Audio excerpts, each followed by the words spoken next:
Le livre a beaucoup de stratégies parce qu'il a été conçu de manière tactique. C'est qu'après ce livre, quelqu'un doit vraiment passer en action. Oui.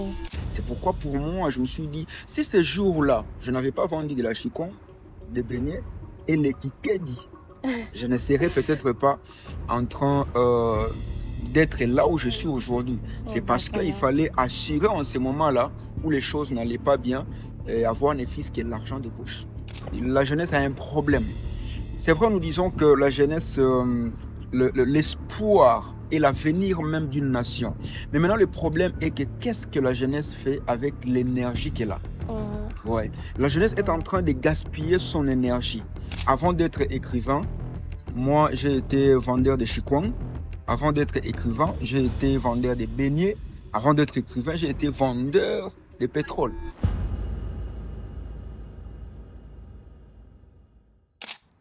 Bonjour à tous, ici Divine Mavouba pour le cadre de Impact Interview.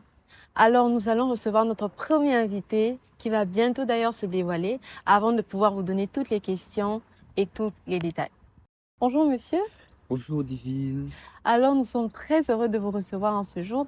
Nous voulons savoir plus sur vous, sur votre personne, qu'est-ce que vous faites et autres. Merci beaucoup. Je suis Moses Dajoshua Kipulu. Je suis enfant de Dieu. Je suis écrivain, auteur. Je pense que c'est suffisant. Oui, c'est suffisant. Merci. Merci beaucoup. Alors, nous avons plusieurs questions sur, bien sûr, ce merveilleux livre qui est Agir pour impacter. Alors, nous avons des questions sur l'inspiration et les motivations, bien sûr, qui vous a poussé à écrire ce livre. Alors, nous voulons savoir, qu'est-ce qui vous a inspiré à écrire ce livre? Merci beaucoup. L'inspiration de ces merveilleux livres que je propose à mes très distingués lecteurs me vient déjà de l'observation de la jeunesse qui nous entoure, mais aussi de ma propre vie à moi. Vous voyez, parce que quand je regarde d'où je viens, où je suis et où est-ce que je suis en train de partir, ce livre est vraiment quelque chose où je suis en train de transmettre quelque chose de moi en Votre fait. vécu. Ouais, donc c'est un peu ça. Merci beaucoup. Alors, nous avons une deuxième question. Pourquoi avez-vous choisi ce titre, Agir pour impacter? Et que signifie-t-il pour vous exactement? Merci beaucoup pour la question, elle est très pertinente. Agir pour impacter parce que, comme je le dis ici, c'est basant déjà de ma propre vie. Si je peux rentrer un peu en arrière, je veux le dire ici de façon exclusive, c'est que avant d'être écrivain, moi j'ai été vendeur de chikwang. Avant d'être écrivain, j'ai été vendeur de beignets. Avant d'être écrivain, j'ai été vendeur de pétrole. En fait, quand je parle vendeur du pétrole, les gens peut-être peuvent penser que j'étais à la station. Non, c'était plutôt lorsque les gens de la bonne famille mangeaient la boîte à tomates, quand ça restait vide là, et puis la bouteille de la bière, c'est ce que moi j'utilisais comme réservoir et unité de mesure pour aller vendre. Et c'est ma mère qui me donnait les fonds de commerce. Donc ce qui fait que je devais aller vendre du pétrole et revenir avec quelque chose pour que nous puissions manger. Et parce que je regardais aussi en arrière, j'ai compris que la vie n'a pas été facile au fait avec moi. Et la vie ne m'avait pas donné en fait le choix. Il fallait battre le fer. Et je suis en train de continuer encore. Ce qui fait que quand je regarde maintenant la jeunesse, c'est que la jeunesse a un problème. C'est vrai, nous disons que la jeunesse, l'espoir et l'avenir même d'une nation.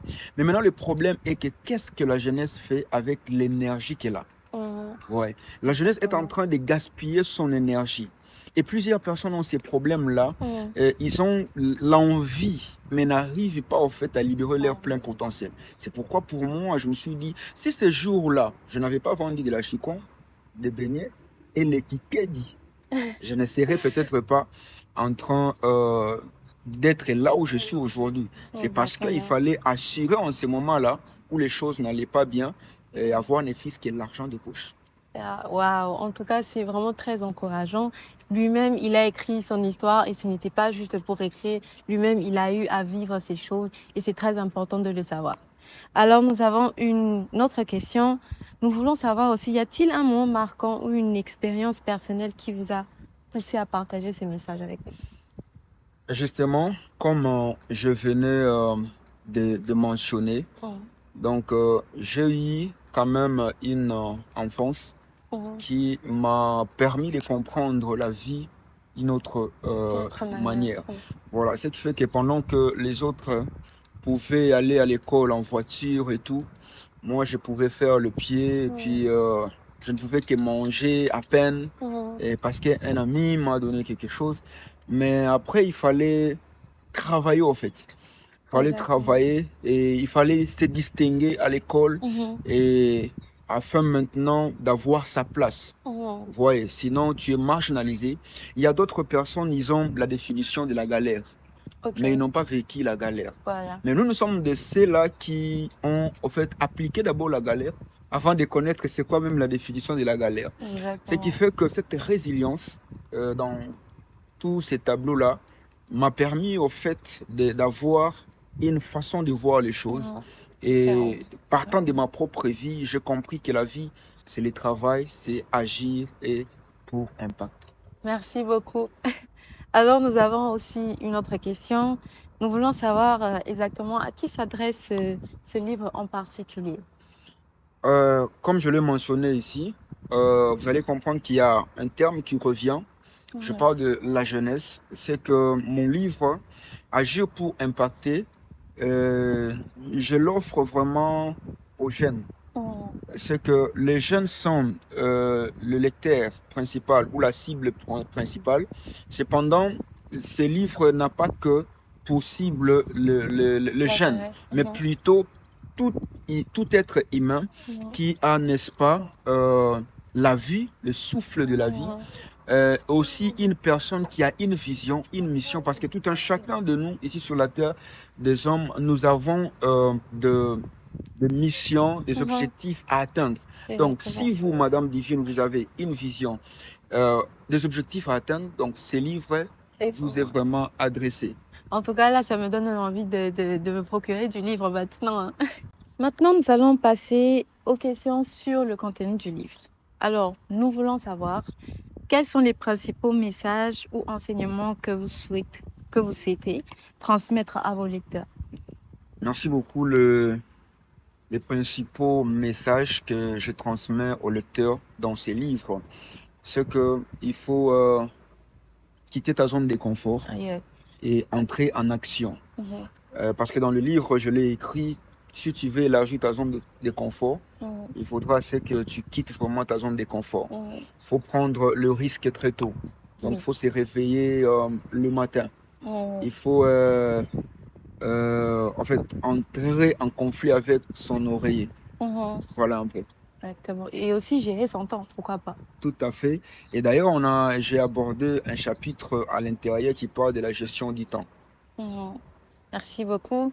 Nous voulons aussi savoir sur cette même lancée, vous parlez de libérer son potentiel.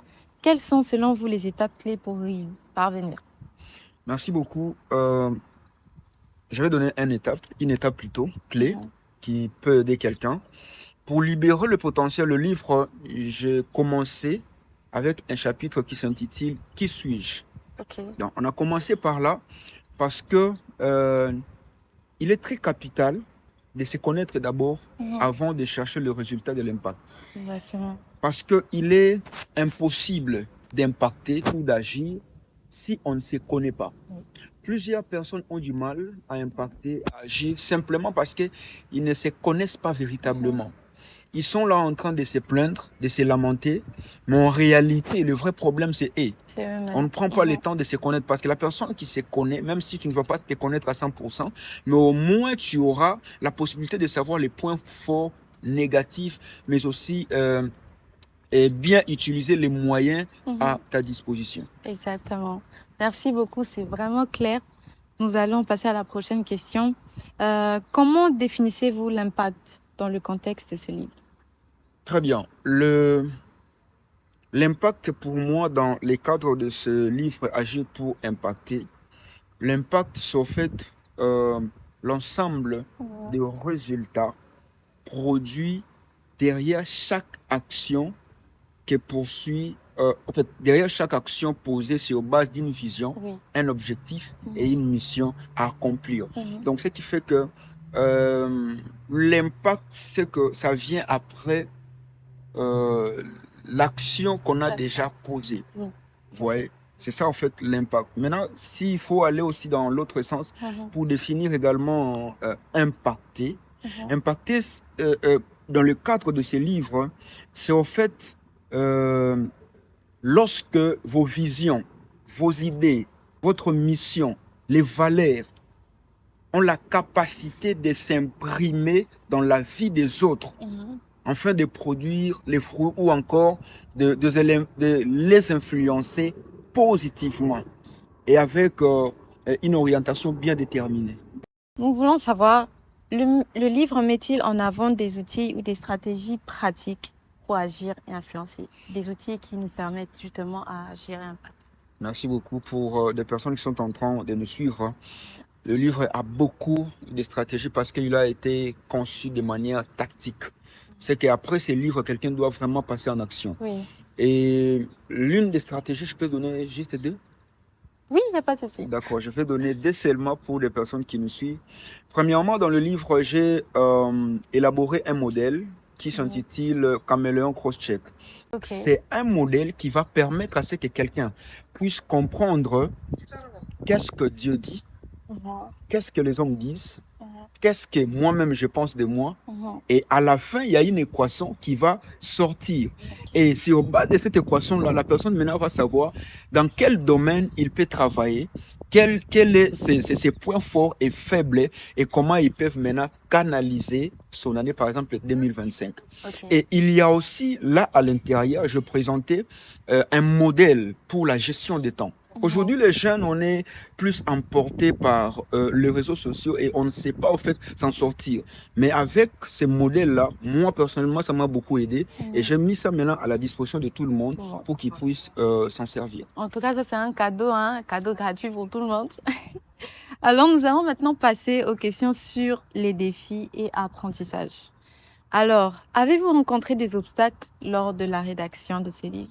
Et si oui, comment les avez-vous surmontés? Ouais, j'ai connu beaucoup d'obstacles. Premièrement, c'est que quand j'écrivais le livre, parce que ça, c'est mon deuxième livre, le tout premier a 265 pages, si je ne me trompe pas. Waouh! Alors, ce qui fait que déjà, beaucoup de gens me disaient, beaucoup de pages comme ça, comment faire? Et vous savez, avec la majorité des jeunes aujourd'hui ne lisent presque plus. Oui, ça c'est vrai. C'était un challenge pour moi de faire la synthèse des synthèses parce que quand on écrit, il y a tellement de choses à écrire. Il fallait maintenant limiter, faire une synthèse des synthèses et ce n'était pas facile. Mais aussi, il fallait trouver les justes mots pour, n'est-ce pas, expliquer les choses qui sont tellement vastes. Oui, oui, Et ça, ce c'est n'était vrai. pas facile, mais on a quand même pu faire le meilleur et c'est ce qu'on a donné. Et pouvons-nous rebondir sur le livre que vous avez eu à faire? Et le livre contient combien de pages? Le livre, pour le livre, je dis Sauver pour sauver. Ça, c'est le tout premier livre que vous pouvez retrouver dans plusieurs plateformes, English Shop ou encore sur... il y a d'autres plateformes que je n'ai pas maîtrisées en tête.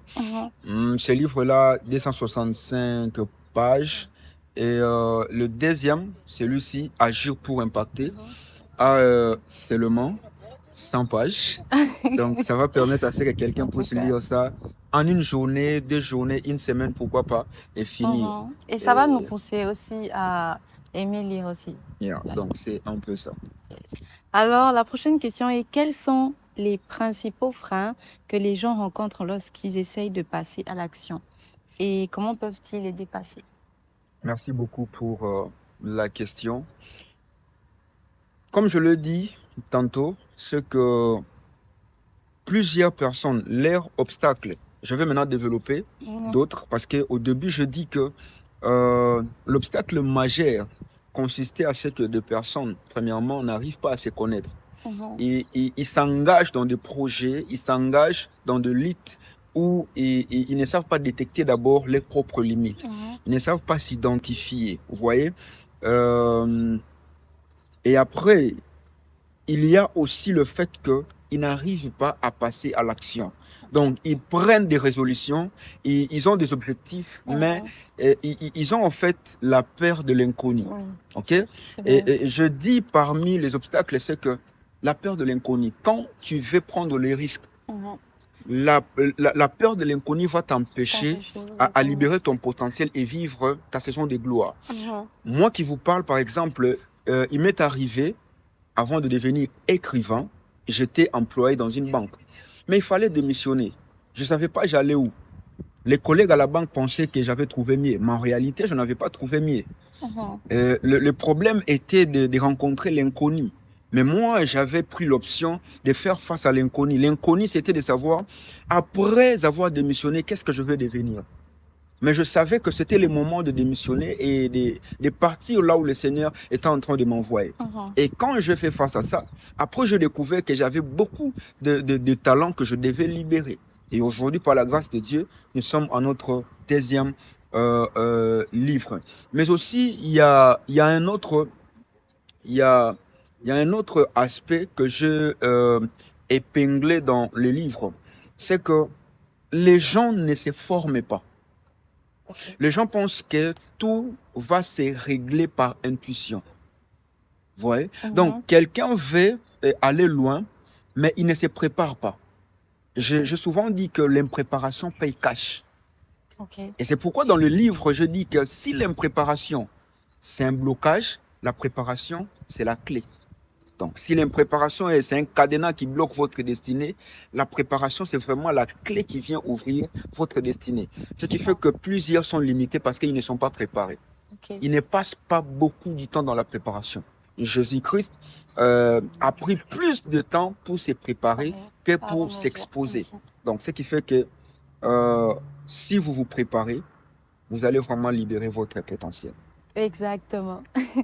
Alors, nous avons encore d'autres questions. Est-ce qu'il y a une idée ou un concept du livre que vous avez trouvé particulièrement difficile à transmettre? Oui, bon, il y a beaucoup de concepts que je pouvais développer Mhm. selon mon niveau, ma connaissance. Mais après, le challenge était que il faut vraiment être le plus bas possible. Oui, C'est-à-dire, dans ces livres, même un enfant de 10 ans, je il va comprends. lire et Ok. comprendre. Wow. Ça, c'était le plus grand problème aussi que j'ai connu. Mhm. Donc, de développer les concepts, pas à mon niveau, à moi Mhm. personnel, mais descendre vraiment jusqu'à ce Oui, qu'un jeune de 10 ans puisse lire le livre, comprendre et appliquer cela. Donc, Mhm. et je pense que ça, c'est quelque chose qui m'a challengé. Oui. Mais après, on l'a fait parce que quand la toute première personne a lu le livre, il m'a dit, pourquoi tu as utilisé des vocabulaires et puis il fallait redescendre. Mais ça aussi, D'accord. c'était pour que le lecteur majeur ne Oui, puisse plus pas se se retrouver. déranger. Donc, il fallait Exactement. créer de l'équilibre. Exactement. Alors, nous allons maintenant passer aux questions un peu plus personnelles. Nous voudrons savoir, euh, y a-t-il des livres, des mentors ou des expériences qui ont influencé votre vision et votre message? Oui, oui. Je dirais que quand j'étais en train de rédiger ces livres, c'est arrivé en fait pendant le temps où j'étais en train de lire. Je réalisais en fait, parce que Mhm. j'ai déjà lu, je relisais l'histoire de Mandela. J'étais Mandela. en train de relire aussi l'histoire de Martin Luther King. Mhm. Donc, je relis leurs histoires et ça m'a encore permis de, me, De de vous s'étendre en élargir, fait, oui. d'élargir ma façon de voir et Mhm. surtout de contribuer dans cette optique d'agir pour impacter. Mhm. Donc, j'ai pris encore le temps d'aller relire les grandes figures Oui. qui ont impacté en fait les nations et l'histoire. Exactement. C'est important de pouvoir s'inspirer aussi des autres personnes. Et nous voulons savoir aussi quelles sont les habitudes ou routines personnelles qui vous permettent de rester dans une dynamique d'action et d'impact, bien sûr. Ok. Ça, c'est une question pertinente. Mhm. Pour rester dans une dynamique d'impact et d'agir et de libérer le potentiel. Quelle routine? C'est le travail. Le travail. C'est le travail. Je ne dors que Mhm. lorsque je finis de travailler. Ok. Même si c'est à 5 heures. En tout cas, je ne dors que lorsque je Ok. finis de travailler. Donc, quand ça m'arrive de dormir à 2 heures, 3 heures, Mhm. je m'assure que je finis euh, de bosser sur l'objectif du Mhm. jour. Mhm.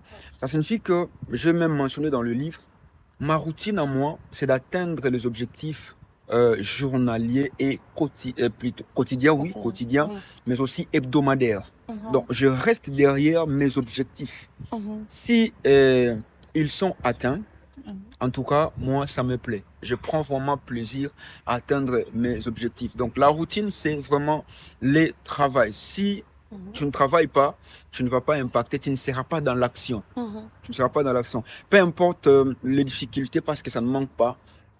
Mais après, quand il y a une difficulté, je trouve toujours une raison pour rester derrière la chose. Parce que dans le livre, je l'ai mentionné, la motivation, parce qu'ici, c'est une question aussi de motivation, Oui, oui.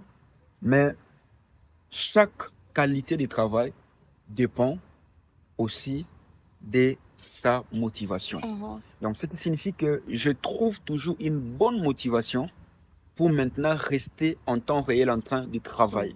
C'est ça. Que ce soit pour l'œuvre de Dieu, Mhm. que ce soit pour mes propres business, mes activités Mhm. personnelles, je me donne des très bonnes motivations. Et c'est Mhm. ce qui me permet d'être vraiment un grand travailleur. Merci beaucoup. D'où aussi, il faut refuser la procrastination. Tout Parce à que, fait. Et yeah. on l'a même mentionné dans le livre, la procrastination, c'est un grand danger. Ouais. C'est un grand danger, les amis. Et bon, vous allez lire dans le livre, vous allez comprendre. Oui, oui, on va pas donner tous les secrets ici. Alors, nous voulons savoir aussi comment ce livre reflète-t-il votre parcours de vie ou votre mission personnelle. Ouais, ce livre incarne ma vie personnellement. En ce sens, c'est que, euh, bon, je vais vous donner un exemple qui est très banal. C'est que pour moi, hein, la vie consiste à monter les échelles, Mhm. à monter les gradins. C'est-à-dire que si aujourd'hui mon père à moi m'a permis d'avoir un diplôme de master, Mhm. moi je dois permettre à ce que mes enfants puissent avoir des diplômes de doctorat. Exactement. Donc si moi je ne donne pas à mes enfants les diplômes de doctorat, ça signifie que je n'ai pas agi, je n'ai pas impacté. Ok. Ouais. Donc dans ma philosophie, je vais à tout prix faire plus que mes parents, Mhm. que mes aînés. Mhm. Donc, ce n'est pas de l'orgueil, mais c'est Non, non. plutôt l'état de mon esprit. Je vise à ce que, après mon passage sur cette terre, que les gens disent qu'il y avait un homme qui s'appelait Moses Dajofo.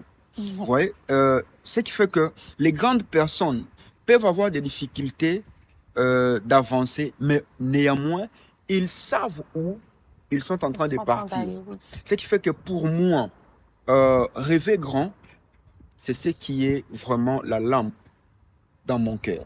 Oui. Ouais. Personnellement, quand quelqu'un vient me voir, voilà, j'ai tel projet, je suis passionné lorsque la personne rêve la grandeur. Mhm. Quand quelqu'un vient avec un projet, non, je vais bâtir une école maternelle dans cette commune ici. En tout cas, ça, moi personnellement, je ne donne pas mon accord. Mais je Oui, suis c'est vrai. passionné lorsque la personne me dira, non, voilà, moi je vais créer une université comme Harvard, Mhm. mais en Afrique. En tout cas, c'est un rêve de fou, mais moi, c'est ce qui m'attire en fait. Mhm. Ouais, c'est ce qui m'attire. Ce qui fait que c'est vrai, on n'a pas tous les résultats, Mhm. mais on est en train d'aller quelque part. Et ce qui fait que Exactement. pour moi, c'est lever très tôt, Mhm. c'est ce qui compte le plus pour moi. C'est ce qui compte le plus pour moi.